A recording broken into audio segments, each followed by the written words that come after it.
গ্রামবাসীদের উদ্যোগে আয়োজন করা হয়েছে রক্তদান শিবির। আর এই রক্তদান শিবিরের পাশাপাশি স্বাস্থ্য সম্পর্কে সচেতন করতে বিভিন্ন রকম উদ্যোগ নিয়েছে গ্রামবাসীরা। একদিকে যেমন চলছে ইসিজি, ব্লাড প্রেশার সহ বিভিন্ন রকম স্বাস্থ্য পরীক্ষা, পাশাপাশি রক্তদান শিবিরে চলছে রক্তদান শিবির সহ একাধিক উদ্যোগ। আমার সঙ্গে এই মুহূর্তে রয়েছেন মেডিকেল অফিসার, যিনি এই রক্তদান শিবিরের দায়িত্ব রয়েছেন। যেহেতু এখন উৎসব চলছে, এই উৎসবের মাঝে এই ধরনের আয়োজন কী ধরনের সুবিধা হয়েছে আমি একটু কথা বলে যাইনি।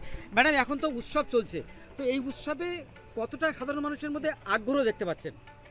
আমি তো দেখতে পাচ্ছি, আমরা তো দীর্ঘদিন আজকে 14 বছর ধরে আমি ব্লাড ডোনেশন ক্যাম্প করছি।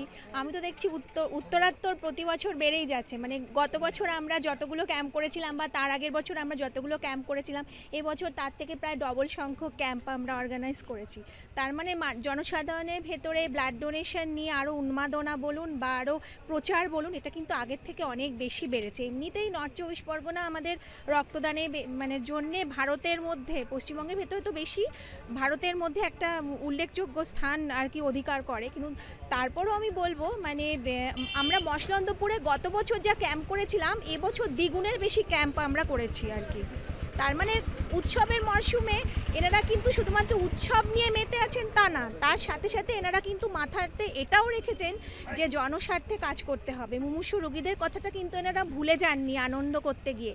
এর জন্য আমি ধন্যবাদ জানাচ্ছি যে সবাই সচেতন হচ্ছে, জাগ্রত হচ্ছে। এটা হওয়া দরকার আর কি।